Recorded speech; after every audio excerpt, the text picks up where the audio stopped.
या चित्रपटाची सुरुवात होते एका गमतीशीर कॉमेंट्री पासून, जी की बच्चन नावाचे एक व्यक्ती करत असतात. कारण त्यांच्या गावात, ज्याचं नाव बिटर गाव आहे, तिथे एक क्रिकेटचा सामना सुरू असतो आणि त्यातच बच्चन हे कॉमेंट्री करत असतात. ही जी मॅच सुरू असते त्यात बॅटिंग करत असणाऱ्या टीमला जिंकण्यासाठी 27 चेंडूमध्ये 45 धावांची गरज असते. पण इथे जो मंग्या नावाचा मुलगा बॅटिंग करत असतो तो खूप सारे चेंडू हुकलेला असतो, त्यामुळे त्याच्या टीममधील सर्वजण त्याच्यावरती खवळतात. पण मंग्या त्यांना कारण देतो की तो मुलगा चेंडू खूप फास्ट टाकतोय, त्यामुळे मला बॉल मारताच येत नाहीये. तसेच आपण बघतो की एवढा महत्त्वाचा सामना सुरू आहे पण यांच्या टीमचा कॅप्टन्स त्यांच्यासोबत तिथे नाहीये. त्यामुळे त्यांच्यातला एक टीम मेंबर ज्याचं नाव साले असतं तो त्यांच्या कॅप्टनला शोधायला जातो. आता पुढे कॅमेरा शिफ्ट होतो या चित्रपटातील मेन कॅरेक्टरवरती व इथे एंट्री होते परशाची, जो की महत्त्वाची मॅच सोडून इकडे रानात पळत पळत एका गाडीचा पाठलाग करत असतो. पुढे ही गाडी जेव्हा एका बंगल्यासमोर जाऊन थांबते तेव्हा त्यातून एक मुलगी खाली उतरते आणि त्या बंगल्याच्या आतमध्ये जाते. ही मुलगी नक्की कोण आहे हे आपल्याला इथे दाखवलेलं नाही, पण पुढे लवकरच कळेल. तसेच इकडून परशे तिला लपून घरात जाताना पाहत असतो व ती घरात गेल्यावर तो तिथल्याच एका हापशाजवळ थांबून ती मुलगी पुन्हा दिसते का याची वाट बघत असतो. आता परशाला शोधत शोधत तिथे साल्या येतो आणि तो परशाला विचारतो की तू मॅच सोडून इकडे काय करतोय, आम्ही केव्हापासून तुला शोधतोय. परशा त्याला म्हणतो की मला तहान लागलेली म्हणून मी पाणी प्यायला आलतो. साल्याला कळतं की परशा नक्की काय इकडे आलेला, पण तो त्याला यावर काहीच बोलत नाही. तसेच तो त्याला त्यांच्या मॅचची काय स्थिती आहे ते सांगतो आणि पुढे हे दोघे क्रिकेटच्या मैदानात येतात. इथेच प्रिन्सची एंट्री होते, ज्याचे स्वागत सर्वजण जोरदार टाळ्या वाजवून व हलगी वाजवून करतात, कारण प्रिन्स ह्या गावातील पाटलाचा मुलगा असतो. आता इथे परशा मंग्याकडून बॅट घेतो आणि त्याला मॅचमधून बाहेर जायला सांगतो. तसेच इथे परशाचा दुसरा मित्र त्याच्याजवळ येतो, ज्याचं नाव बाळ्या असतं, पण तो दोन्ही पायाने फेगडा असतो, त्यामुळे ते याला लंगड्या देखील म्हणत असतात. हा परशाला म्हणतो की तू फक्त चौकार आणि षटकार मार तरच आपल्याला मॅच जिंकता येईल, आणि पुढे परशा तसंच करतो. तो चौकार आणि षटकार मारून त्यांच्या टीमला ही मॅच जिंकून देतो. यानंतर दाखवतात की या क्रिकेट सामन्याचा जेव्हा बक्षीस समारंभ सुरू असतो तेव्हा प्रमुख पाहुणे म्हणून प्रिन्सचे वडील म्हणजेच या गावाचे पाटील तिथे येतात, ज्यांचं नाव तात्यासाहेब पाटील असतं. आता परशाची टीम मॅच जिंकल्यामुळे तात्यासाहेब परशाला ट्रॉफी देऊन त्याचा सत्कार करतात व पुढे जेव्हा ते स्टेजवरती राजकारणावरती भाषण देत असतात तेव्हा परशा व त्याच्या मित्रांच्या बोलण्यावरून आपल्याला कळतं की परशा मगाशी ज्या मुलीचा पाठलाग करत तिला पाहण्यासाठी तिच्या घरापर्यंत पोहोचलेला ती मुलगी दुसरी कोण नसून ह्याच पाटलाची मुलगी आहे. इथेच जेव्हा तात्यासाहेबांचं भाषण सुरू असतं तेव्हा परशा कोणत्या तरी विचारात असतो. तसेच पुढे सीन त्या बंगल्यावरती शिफ्ट होतो, ज्याच्या समोर थांबून परशा त्या मुलीची वाट बघत होता. इथे दाखवतात की या बंगल्यातून एक वन पीस ड्रेस घातलेली मुलगी बाहेर येते आणि ती रात्रीच्या अंधारात सर्वांची नजर चुकवत गावातील एका घराजवळ जाते. तसेच ती त्या घराचा दार उघडून त्या घराच्या आत जाते. इथे आपल्याला कळतं की ते घर दुसऱ्या कोणाचं नसून परशाचं आहे. परशा आता झोपलेला असतो, तसेच त्याच्या घरातील देखील सर्वजण झोपलेले असतात. आता ही मुलगी जेव्हा परशाला झोपेतून उठवते तेव्हा परशा तिला त्याच्या घरात पाहून चकित होतो व इथे आपल्याला कळतं की ह्या मुलीचे नाव अर्चना आहे, जिला परशा आर्ची म्हणत असतो. परशा आर्चीला तिथून जायला सांगतो, कारण त्याला भीती असते की एवढ्या रात्री जर का त्याच्या घरच्यांनी तिला तिथं पाहिलं तर खूप मोठा गोंधळ होईल. इथे आर्ची परशाला म्हणते ठीक आहे, मी जाते इथून, पण जाण्याआधी मला एक पप्पी दे. परशा तिला आडवत म्हणायला लागतो नको, आर्ची घरचे उठतील, आणि तेवढ्यात हा आवाज ऐकून परशाच्या घरचे उठतात व आपल्याला कळतं की आतापर्यंत जे काही चालू होतं ते सर्व परशाचं एक स्वप्न होतं. आता परशाला त्याच्या घरचे याबद्दल जास्त काही विचारतील त्याआधी तो पांघरून घेऊन झोपे जातो व दुसऱ्या दिवशी दाखवतात की परशा जेव्हा त्याच्या वडिलांसोबत मासे पकडायला जातो तेव्हा तो हे सर्व साल्याला सांगतो. त्याचबरोबर दुसरीकडे दाखवतात की गावातील एका विहिरीत बाळे व काही मुलं पोहत असतात. तेव्हाच बाळे विहिरीतून बाहेर येतो आणि विहिरीपासून थोड्याच अंतरावर अंगाला साबण लावत बसतो. तेवढे तिथे आर्ची तिच्या मैत्रिणींसोबत येते आणि सर्व मुलांना विहिरीतून बाहेर निघायला सांगते, कारण की आर्ची पाटलाची मुलगी आहे, त्यामुळे तिला देखील सर्वजण घाबरत असतात. हा एक गमतीशीर सीन आहे ज्यात एका मुलाची अंडरवेअर फाटलेली असते, त्यामुळे तो मुलींपासून लपत लपत विहिरीतून बाहेर येत असतो. तसेच सर्व मुली त्याच्यावर हसत असतात. यानंतर बाळे जेव्हा त्याच्या अंगाला साबण लावून विहिरीत उडी मारण्यासाठी पळत येत असतो तेव्हा आर्ची त्याला थांबवते व त्याला देखील तशाच अवस्थेत तिथून हाकलून लावते. इथे आर्चीच्या बोलण्यावरून आपल्याला कळतं की आर्ची बेधडक मुलगी आहे व ती कोणालाही काहीही बोलण्यापासून घाबरत नाही. पुढे आर्ची व तिच्या मैत्रिणी जेव्हा विहिरीत पोहत असतात तेव्हा बाळ्या अंगाचा साबण तसाच ठेवून परशाकडे पळत येतो आणि सांगतो की विहिरीत पोहायला आर्ची आली आहे म्हणून. हे ऐकल्यावर परश्या तिथूनच बोटीतून पाण्यात उडी मारतो आणि पोहत पोहत बाळ्याजवळ येतो. आता इथे या चित्रपटातील पहिलं गाणं आहे याड लागलं नावाचं, ज्यात स्लो मोशनमध्ये दाखवलंय की परश्या त्याच्या घरी जाऊन मस्त आंघोळ करतो व चांगले टापटीप कपडे घालून तो विहिरीच्या दिशेने पळत जातो. इथे बाळ्या व बाकीची मुलं आर्ची व तिच्या मैत्रिणी विहिरीतून बाहेर येण्याची वाट बघत असतात. पण तेवढ्यात परश्या त्यांच्या समोरून पळत जातो आणि विहिरीत उडी मारतो. आता आर्ची जेव्हा परश्याला तिथे पाहते तेव्हा ती त्याच्यावर खवळते व त्याला विहिरीतून बाहेर जायला सांगते. यावर परश्या तिला म्हणतो की मला माहित नव्हतं की तुम्ही इथे आहात, व तो आर्चीची माफी मागून विहिरीतून बाहेर येतो. पुढे हे गाणं संपतं आणि सीन शिफ्ट होतं त्यांच्या कॉलेजमध्ये, जिथे आर्ची बुलेट चालवत त्यांच्या कॉलेजमध्ये येते व तिला पाहून सर्वांच्या नजरा तिच्यावरती पडतात. कारण की आज यांच्या कॉलेजचा पहिला दिवस असतो, त्यामुळे त्यांचे सर सर्वांना आपापली ओळख व 12वीला त्यांना किती टक्के मार्क मिळाले होते ते सर्व वर्गासमोर सांगायला लावतात.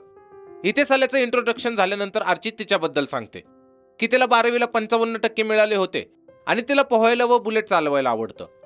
पुढे तिला काही आठवत नसतं, त्यामुळे ती तिच्या मैत्रिणीला विचारते की मला अजून काय आवडतं. यावर तिची मैत्रीण आर्चीला म्हणते की मला कसं माहिती की तुला काय आवडतं. हे ऐकून सर्व वर्ग हसायला लागतो. आता पुढे बाळ्या त्याच्याबद्दल माहिती सांगतो की त्याला वाचायला आवडतं आणि त्याला 12वीला 36% मार्क मिळाले होते. तसेच परश्या जेव्हा स्वतःबद्दल सांगतो की त्याला देखील वाचायला आवडतं आणि त्याला 12वीला 72% मार्क मिळाले होते, तेव्हा आर्चीला समजतं की परश्या तोच मुलगा आहे ज्याने विहिरीत उडी मारलेली. तसेच तिला कळतं की परश्या अभ्यासात खूप हुशार देखील आहे. पुढे कॉलेज सुटल्यावर आर्ची जेव्हा घरी जाण्यासाठी तिची बुलेट चालू करत असते तेव्हा तिच्याकडून ती बुलेट चालू होत नसते. त्यामुळे ती मंग्याला आवाज देऊन बुलेट चालू करायला लावते, पण त्याच्याकडून देखील बाईक चालू होत नाही. तेव्हा परश्या तिथे येतो आणि बुलेट चालू करून देतो. आता इथून आर्ची जेव्हा घरी येते तेव्हा तिचा लहान भाऊ तिच्यावरती खवळतो की तू माझी बुलेट का घेऊन गेलेली म्हणून. यावर आर्ची त्याला उलट उत्तर देते की एक दिवस तुझी गाडी घेऊन गेली म्हणून काय झालं, आणि ती घरात जाते. यानंतर गावातील एक गॅरेज दाखवतात जिथे साल्या काम करत असतो, त्यामुळे परश्या व बाळ्या त्याच्याजवळ बसलेले असतात. इथे साल्या परश्याला सावध करतो की आर्चीपासून लांब राहा, तिने जर घरी सांगितलं तर ते लोक तुला तिथेच गाडून टाकतील. यावर परश्या त्याला म्हणतो की तुझ्यासारखं गुटखा खाऊन मरण्यापेक्षा तिच्या प्रेमात मेलेलं बरं. प्रत्यक्षात हे दोघे जेव्हा बोलत असतात तेव्हा इकडे बाळ्या तिथेच समोर असलेल्या किराणा दुकानामधील एका मुलीवर लाईन मारत असतो व तिला छेडण्याच्या बहाण्याने तो तिच्या दुकानातून एक गुटखा विकत घेऊन येतो आणि स्वतः खाऊन झाल्यावर साल्याला देखील गुटखा खायला देतो. त्यामुळेच परश्या साल्याला तसं बोललेला असतो. त्याचबरोबर ह्या दोघांना देखील कळतं की बाळ्या समोर असलेल्या किराणा दुकानातील मुलीवर लाईन मारतोय म्हणून. आता पुढे यांच्या कॉलेजमध्ये दाखवतात की आर्ची जेव्हा मैदानात खो खो खेळत असते तेव्हा परश्या सारखा तिला पाहत असतो. तसेच परश्या तिला पाहतोय हे आर्ची नोटीस करते आणि खो खो मध्येच सोडून ती परश्याजवळ येते. इथे आर्ची त्याला विचारते की तू मगाचपासून माझ्याकडे का बघतोयस. यावर परश्या तिला म्हणतो की तुला कसं कळलं की मी तुलाच बघतोय म्हणून. आर्ची म्हणते मी स्वतः पाहिलोय तू माझ्याकडे बघतोय ते. परश्या म्हणतो तूच नको ना बघू माझ्याकडं. यावर आर्ची म्हणते मी बघील नाही तर काही करील.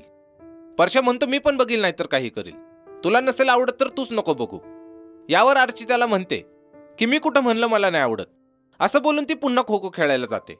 परश्याला आर्चीचं बोलणं नीट समजत नाही, पण यांचं बोलणं चालू असताना बाळ्या व साल्या पण तिथे आलेले असतात आणि बाळ्याला मात्र आर्चीला नक्की काय म्हणायचं होतं ते समजतं. त्यामुळे तो परश्याला म्हणतो की आर्चीचं म्हणणं होतं की तू तिला आवडतो म्हणून. पण परश्या व साल्या लंगड्याच्या ह्या समजावरती हसतात आणि त्याच्या बोलण्याला इग्नोर करतात. आता पुढे हे एका सायबर कॅफेमध्ये जातात आणि फेसबुकवरती आर्चीचं अकाउंट आहे का ते पाहतात, पण यांना आर्चीचं अकाउंट कुठंच मिळत नाही. त्यामुळे ते तिथून साल्याच्या गॅरेजवरती येऊन बसतात. इथे बाळ्या पुन्हा त्या किराणा दुकानातील मुलीवर लाईन मारत बसलेला असतो. तेवढ्यात ती मुलगी गॅलरीत थांबून एक कागद खाली फेकते, जो की बाळ्या सर्वांची नजर चुकून गपचूप उचलतो. बाळ्याला वाटतं की त्यात त्या मुलीने त्याच्यासाठी चिठ्ठी लिहिली, पण जेव्हा बाळ्या तो कागदाचा गोळा उघडून बघतो तेव्हा त्यात त्या मुलीची कापलेली नखे असतात. तसेच हे सर्व परश्या व साल्या पण बघत असतात आणि हे सर्व बघून ते बाळ्यावरती हसायला लागतात. आता बाळ्या ह्या गोष्टीवर थोडं दुःख व्यक्त करतो आणि पुढच्या क्षणाला तो हसायला लागतो, जसं की काहीच झालं नाही. यानंतर हे सर्व गावात फिरत असताना बाळ्या परश्याला म्हणतो की माझी लव्ह स्टोरी तर इथेच संपली, पण तुझं तसं नाही होणार. आर्ची तुला नक्की हो म्हणणार. आपण तिला परश्याच्या नावाची चिठ्ठी देऊन टाकू, बघू जे होईल ते होईल.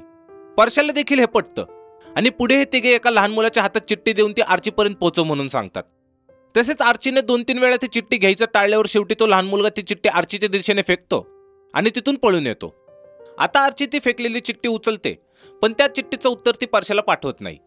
त्यामुळे पुढे आर्ची व तिची मैत्रीण जिथे जिथे या तिघांना दिसते तेव्हा हे तिघे तिच्या आसपास थांबून आपापसात चिठ्ठीबद्दल बोलतात, जेणेकरून आर्चीने चिठ्ठीचं उत्तर द्यावं.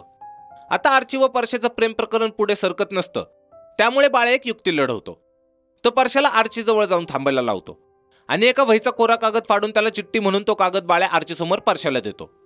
पण तोपर्यंत आर्ची तिथून निघून जाते. तसेच इकडून मंग्याची नजर या तिघांवरती पडते आणि तो परशाजवळ येऊन त्याला तो कागद दाखव म्हणून सांगतो. पण परशा तो कागद मंग्याला देण्यास नकार देतो. त्यामुळे मंग्या परशाला मारायला लागतो. तसेच इथे आपल्याला समजतं की आर्ची ही मंग्याच्या मामाची मुलगी आहे, त्यामुळेच तो यांना चिठ्ठीबद्दल विचारतोय.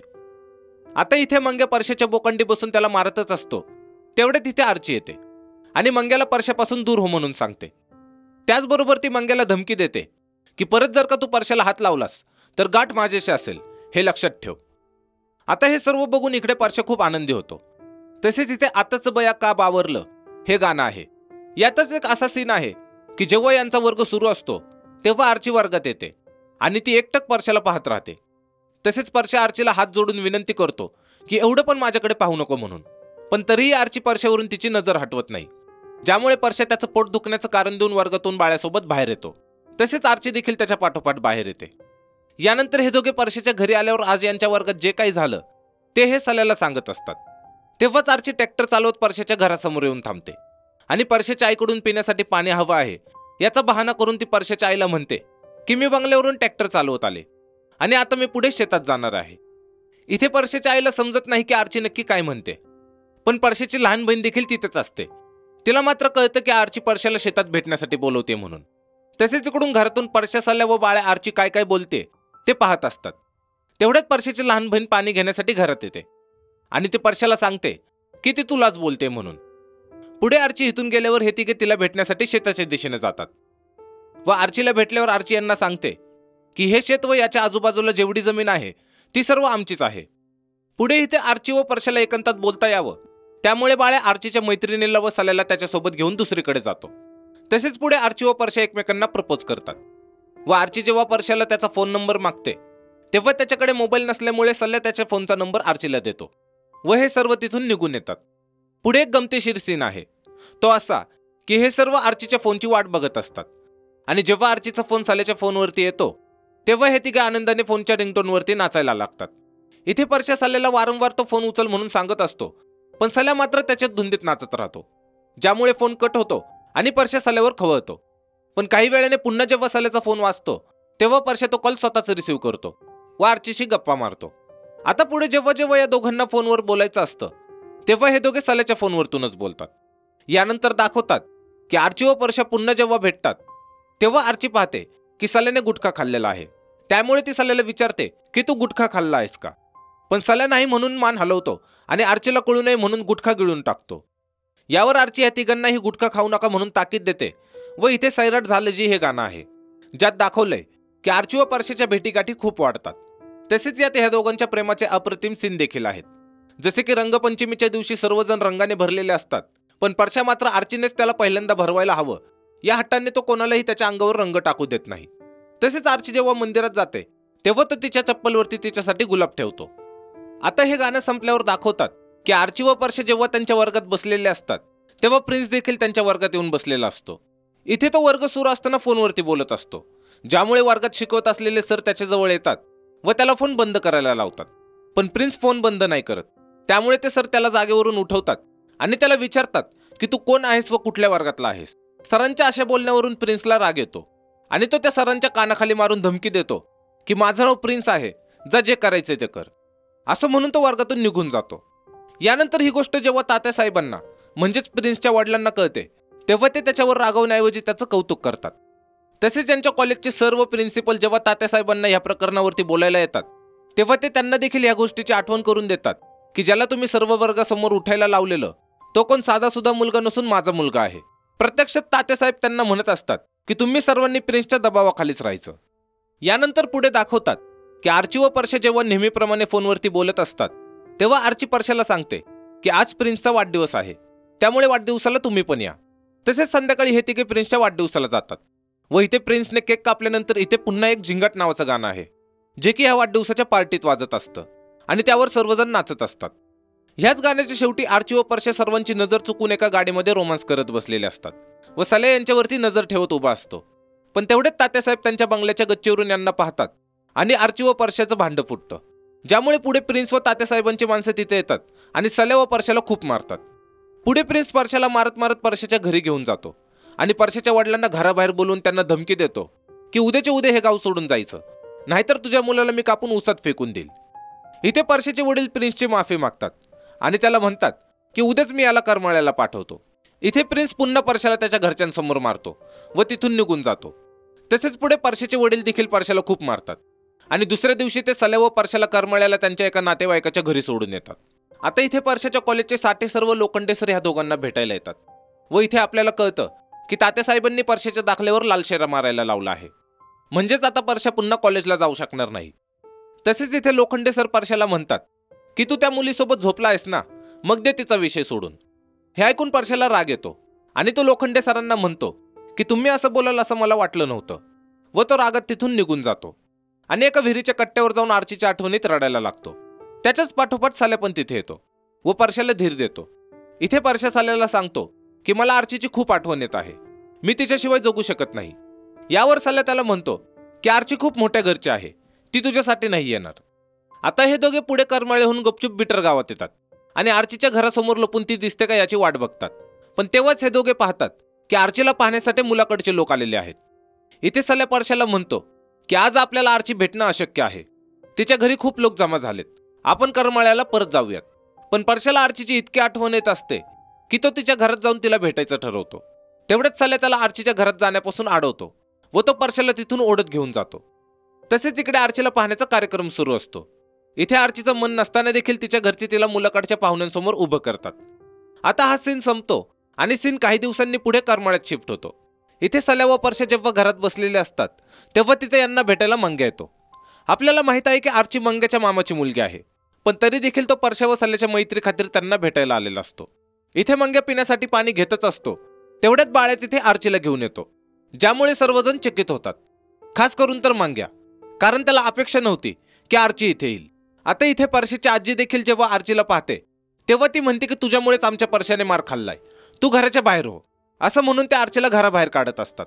पण परश्या जेव्हा त्यांना अडवतो तेव्हा त्या सर्वांना घरात कोंडून घराला बाहेरून कडी लावून अंबादासला बोलवायला जातात, जो की परश्याचा नातेवाईक आहे. पण अंबादास येण्याआधीच हे सर्व त्या घराचा पत्रा तोडून तिथून पळून जातात.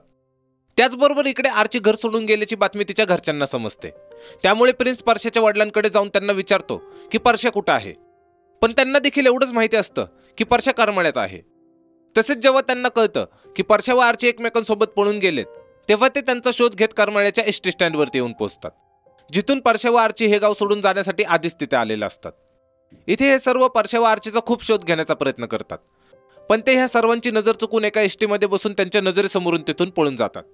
पण पुढे लवकरच त्यांना कळतं की ज्या एसटीमध्ये हे सर्व बसलेत ती एसटी दुसरीकडे कुठे नाही तर पुन्हा बिटरगावलाच चालली आहे.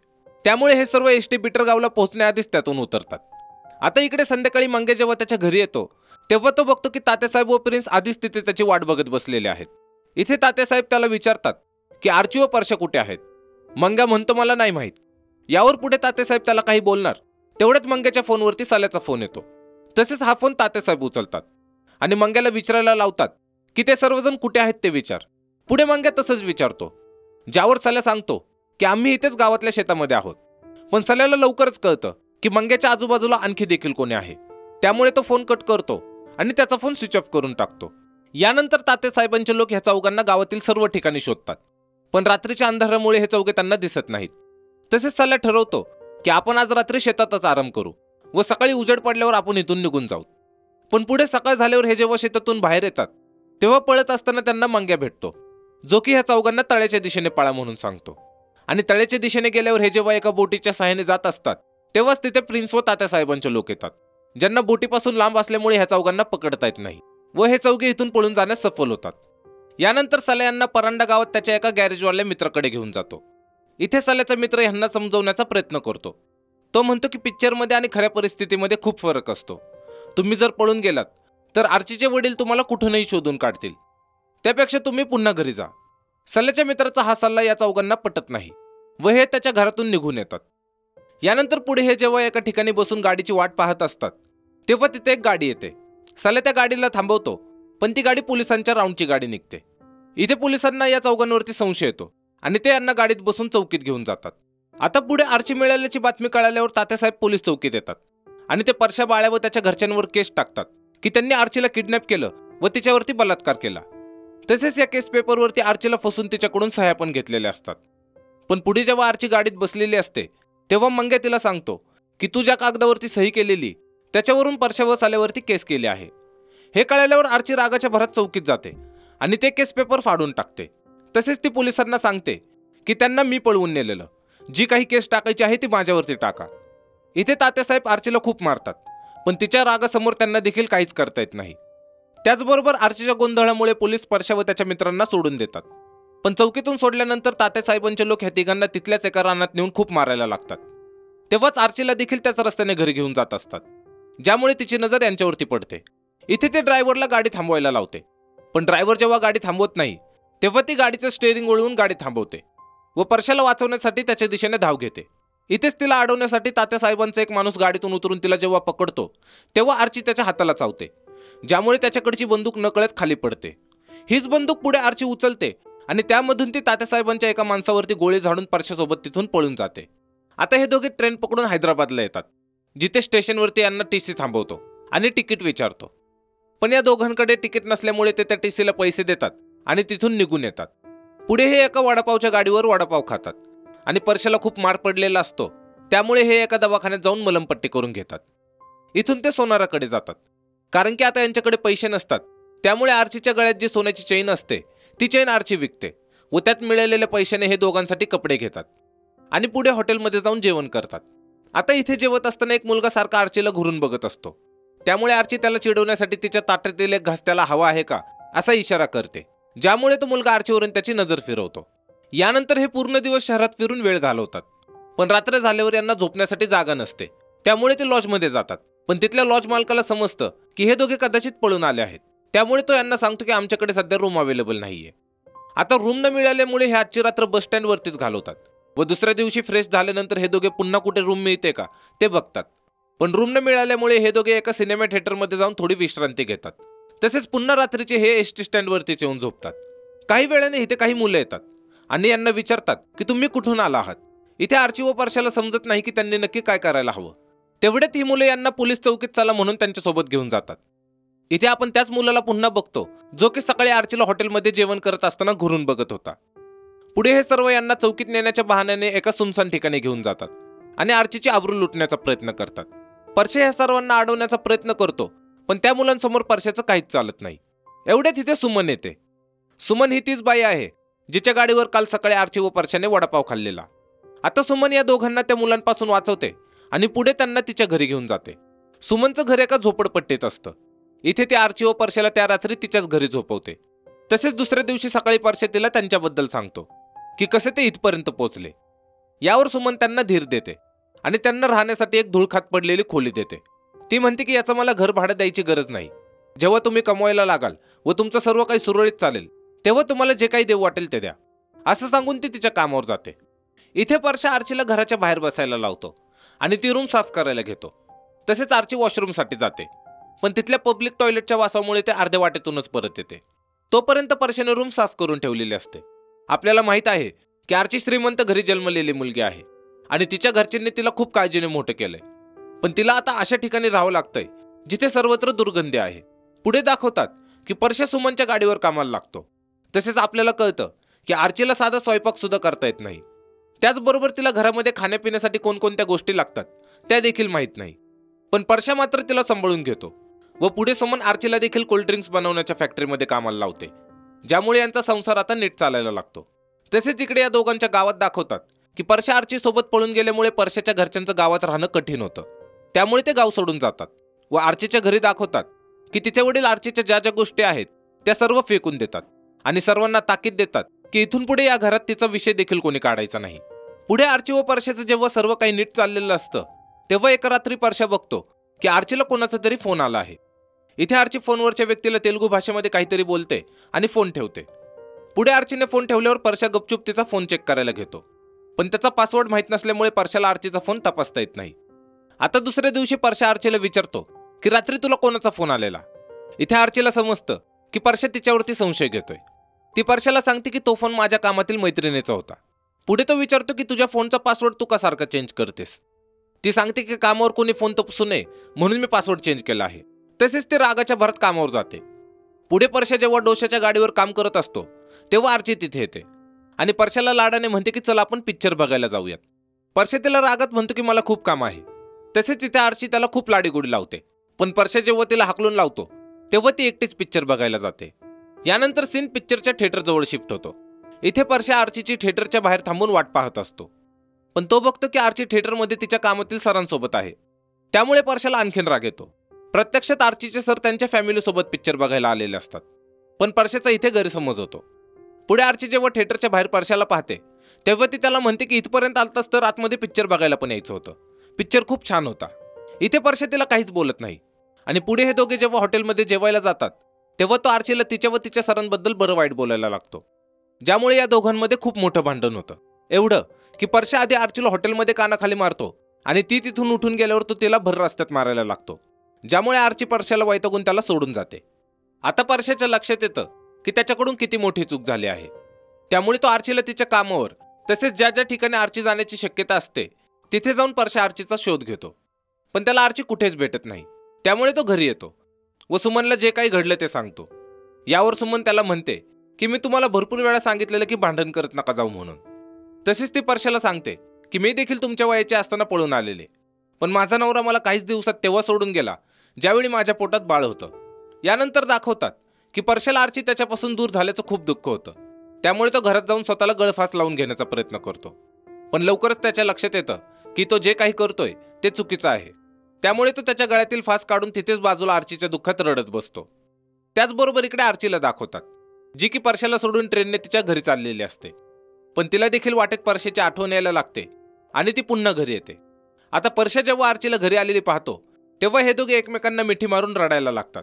तसेच इथे परश्या आर्चीची माफी मागतो व पुढे दाखवतात की हे दोघे आता कायद्यानुसार लग्न करतात. आणि आपण फास्ट फॉरवर्ड सीनमध्ये बघतो की परश्या आता एका गाडीच्या शोरूममध्ये कामाला आहे व ज्या कोल्ड्रिंक्सच्या फॅक्टरीमध्ये कधी काळी आर्ची एक सामान्य कामगार म्हणून कामाला लागलेली त्याच फॅक्टरीमध्ये ती आता मॅनेजरच्या पोस्टला आहे. तसेच आर्ची व परश्या आता आईबाबा होणार आहेत.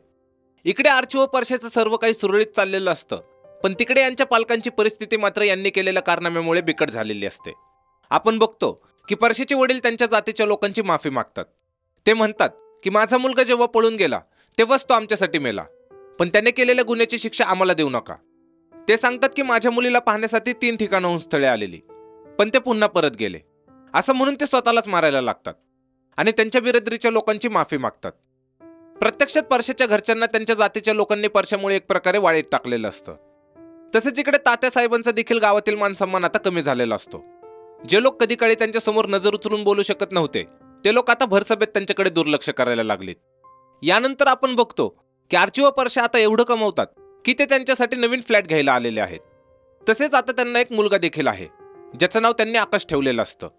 इथे आर्ची तिच्या आईला फोन करते आणि तिच्या आयुष्यात काय काय चाललंय ते सांगते. त्याचबरोबर आर्चीच्या बोलण्यावरून आपल्याला समजतं की आर्ची खूप दिवसांपासून तिच्या आईच्या संपर्कात आहे व परश्या देखील त्याच्या मित्रांच्या संपर्कात आहे. यानंतर हे दोघे जेव्हा घरी येत असतात तेव्हा एक छोटासा सीन आहे ज्यात दाखवलंय की काही कट्टरधर्मी लोक प्रेमी कपल्सला मारत असतात आणि तेव्हाच इथून आर्ची व परश्या त्यांना बघत तिथून जात असतात. प्रत्यक्ष तिथे आपल्याला दाखवण्याचा प्रयत्न केला आहे की समाजातील काही लोक कसे धर्माच्या नावाखाली प्रेमाचा विरोध करतात. पुढे काही दिवसांनी दाखवतात की आर्ची तिच्या दारात रांगोळी काढत असते आणि तेव्हाच तिच्या शेजारी राहणारी तिची एक मैत्रीण आकाशला म्हणजेच आर्चीच्या मुलाला तिच्यासोबत दुकानाला घेऊन जाते. तसेच ती गेल्यावर इथे आर्चीला भेटायला तिचा लहान भाऊ प्रिन्स येतो आणि त्याच्यासोबत ते लोक देखील असतात जी की तात्या साहेबांसाठी काम करतात. आता आर्ची यांना पाहून खूप आनंदी होते. त्याचबरोबर प्रिन्सच्या हाती आर्चीच्या आईने तिच्यासाठी काही लाडू आणि तिच्या मुलासाठी काही कपडे पाठवलेले असतात. पुढे आर्ची या सर्वांना घरात नेते आणि त्यांच्या खातिरदारीसाठी चहा व पोहे बनवायला लागते. तसेच हे सर्व बाहेरच्या खोलीत जेव्हा आर्ची व परश्याचा फोटोचा अल्बम बघतच असतात तेवढ्यात परश्या घरी येतो आणि यांना घरात पाहून चकित होतो. इथे तो यांना काहीच न बोलता त्यांच्याकडे बघून एक स्माइल देतो आणि सरळ किचनमध्ये जातो. तो आर्चीला विचारतो की हे सर्व कधी आले. आर्ची सांगते की आत्ताच आलेत. त्याचबरोबर पुढे आर्ची परश्याच्या हाती सर्वांसाठी चहा पाठवते आणि आपण बघतो की परश्या व आर्ची आता खूप आनंदी आहेत कारण त्यांच्या प्रेमाला आता सर्वांनी स्वीकार केलेला आहे. आता काही वेळाने आर्चीच्या शेजारी राहणारी तिची मैत्रीण दुकानाहून परत येते. इथे ते आर्चीच्या बाळाला त्यांच्या घराच्या दारासमोर सोडते व त्याला घरात त्याच्या आईकडे म्हणजेच आर्चीकडे जायला सांगते. त्याचबरोबर इथे या चित्रपटातील सर्वात आयकॉनिक सीन आहे. आकाश जेव्हा त्याच्या घरात जातो तेव्हा तो घरामध्ये काहीतरी बघतो आणि रडायला लागतो. आपल्याला देखील कळत नाही की नक्की काय झालं, कारण हा सीन पूर्ण सायलेंट सीन आहे. पण पुढच्या क्षणाला कॅमेरा आर्ची व परशावरती शिफ्ट होतो आणि आपण बघतो की आर्ची व परशा किचनमध्ये रक्ताने भरलेल्या अवस्थेमध्ये पडलेले आहेत. आपल्याला समजतं की यांना दुसरं कोणी नाही तर प्रिन्स व त्यांच्या माणसांनी मारलेलं आहे. पुढे परशाचा मुलगा रडत रडत घराच्या बाहेर येतो आणि त्याच्या रक्ताने भरलेल्या पायांच्या ठशांवर येऊन कॅमेरा थांबतो व ह्याच सॅड एंडिंग सोबत हा चित्रपट इथेच संपतो. हा चित्रपट 2016 मध्ये रिलीज झालेला. याचे डिरेक्टर होते नागराज मंजुळे. तसेच याची कथा देखील त्यांनीच लिहिलेली आहे. याला संगीत दिलेलं अजय अतुल यांनी, तर त्यावेळी ह्या चित्रपटाने प्रेक्षकांच्या काळजावर धुमाकूळ घातलेला. या चित्रपटाचे बजेट होते 4 कोटी रुपये आणि बॉक्स ऑफिसवरती याने 110 कोटी रुपयांची कमाई केलेली.